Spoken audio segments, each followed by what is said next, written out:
Fine? Yeah. Okay. Here's the micro, so you have to speak close to it, huh? Is it so? You see, you're a bit far from it. Yeah. But we'll make it quiet, so we'll Should I hear lean you. forwards? I think like this is Okay. My name. I'm sorry. My name is Greta Thunberg. I am 16 years old. I come from Sweden, and I want you to panic. I want you to act as if the house was on fire.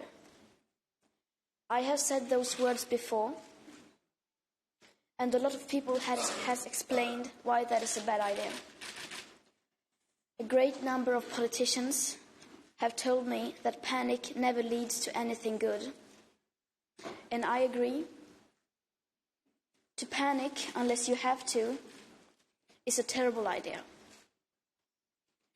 But when your house is on fire and you want to keep your house from burning to the ground, then that does require some level of panic. Our civilization is so fragile, it is almost like a castle built in the sand. The facade is so beautiful, but the foundations are far from solid. We have been cutting so many corners. Yesterday, the world watched with despair and enormous sorrow how the Notre Dame burnt in Paris. Some buildings are more than just buildings. But the Notre Dame will be rebuilt. I hope that its foundations are strong. I hope that our foundations are even stronger, but I fear they are not. Around the year 2030, 10 years, 259 days and 10 hours away from now, we will be in a position where we set off an irreversible chain reaction that will most likely lead to the end of our civilization as we know it. That is, unless in that time permanent and unprecedented changes in all aspects of society have taken place, including a reduction of our CO2 emissions by at least 50%. And please note that these calculations are depending on inventions that have not been yet invented at scale. Inventions that are supposed to clear our atmosphere of astronomical amounts of carbon dioxide. Furthermore, do these calculations not include unforeseen tipping points and feedback loops, like the extremely powerful methane gas escaping from rapidly thawing Arctic permafrost? Nor do they include already locked-in warming hidden by air pollution, nor the aspect of equity or climate justice clearly stated throughout the Paris Agreement, which is absolutely necessary to make it work on a global scale. We must also bear in mind that these are just calculations, estimations. That means that these points of no return may occur a bit sooner or later than that. No one can know for sure. We can, however, be certain that they will occur approximately in these time frames, because these calculations are not opinions or wild guesses. These projections are backed up by scientific facts concluded by all nations through the IPCC. Nearly every major national scientific body around the world unreservedly supports the work and findings of the IPCC. We are in the midst of the 6th mass extinction, and the extinction rate is up to 10,000 times faster than what is considered normal, with up to 200 species becoming extinct every single day. Erosion of fertile topsoil, deforestation of our great forests, toxic air pollution, loss of insects and wildlife, the acidification of our oceans. These are all disastrous trends being accelerated by a way of life that we, here in our financially fortunate part of the world, see as our right to simply carry on.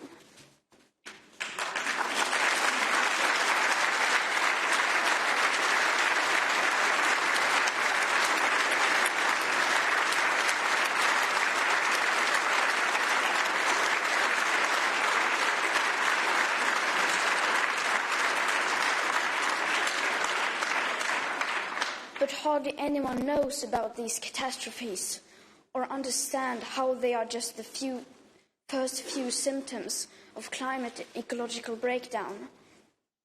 Because how could they? They have not been told.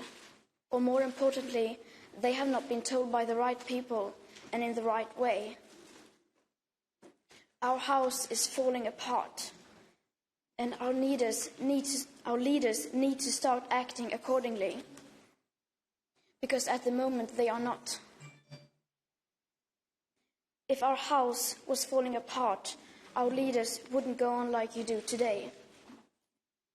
You would change almost every part of your behavior, as you do in an emergency. If our house was falling apart, you wouldn't fly around the world in business class chatting about how the market will solve everything with clever small solutions to specific isolated problems. You wouldn't talk about buying and building your way out of a crisis that has been created by buying and building things. If our house was falling apart, you wouldn't hold 3 emergency Brexit summits and no emergency summit regarding the breakdown of the climate and environmental.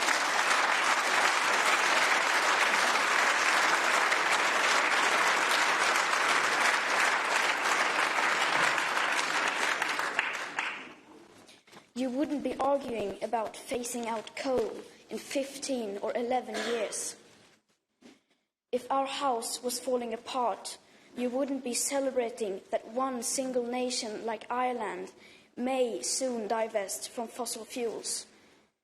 You wouldn't celebrate that Norway has decided to stop drilling for oil outside the scenic resort of Lofoten Island, but will continue to drill for oil everywhere else for decades. It's 30 years too late for that kind of celebrations. If our house was falling apart, the media wouldn't be writing about anything else. The ongoing climate and ecological crisis would make up all the headlines. If our house was falling apart, you wouldn't say that you have the situation under control and place the future living conditions for all species in the hands of inventions that are yet to be invented. And you would not spend all your time as a politician arguing about taxes or Brexit. If the walls of our house truly came tumbling down, surely you would set your differences aside and start cooperating.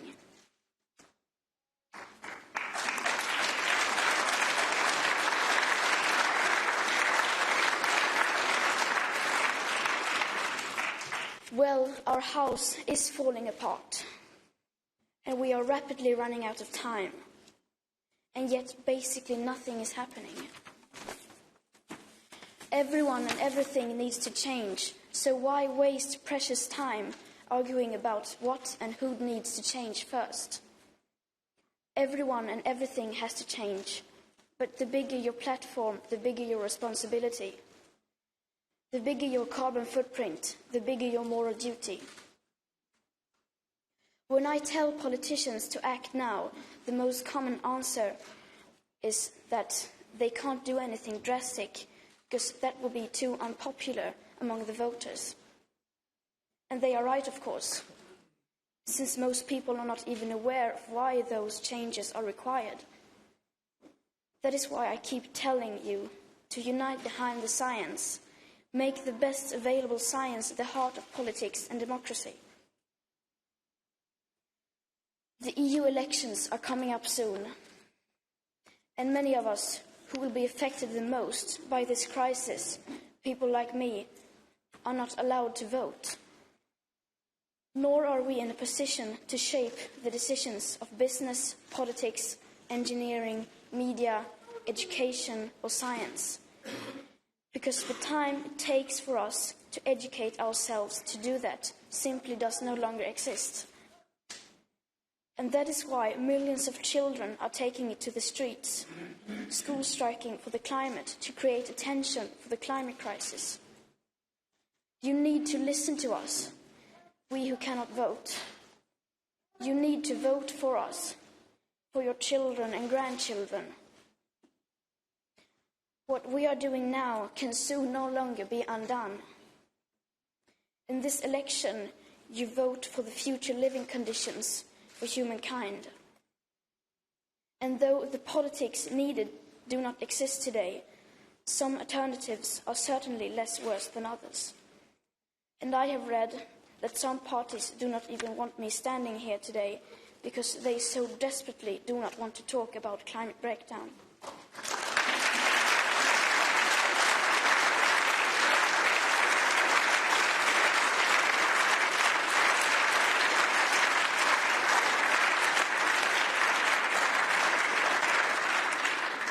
Our house is falling apart. The future, as well as what we have achieved in the past, is literally in your hands now. But it's still not too late to act. It will take a far-reaching vision. It will take courage. It will take a fierce determination to act now, to lay the foundations where we may not know all the details about how to shape the ceiling. In other words, it will take cathedral thinking. I ask you to please wake up and make the changes required possible. To do your best is no longer good enough. We must all do the seemingly possible. And it's okay if you refuse to listen to me. I am, after all, just a 16-year-old schoolgirl from Sweden. But you cannot ignore the scientists or the science, or the millions of school striking children who are school striking for the right to a future. I beg you, please do not fail on this.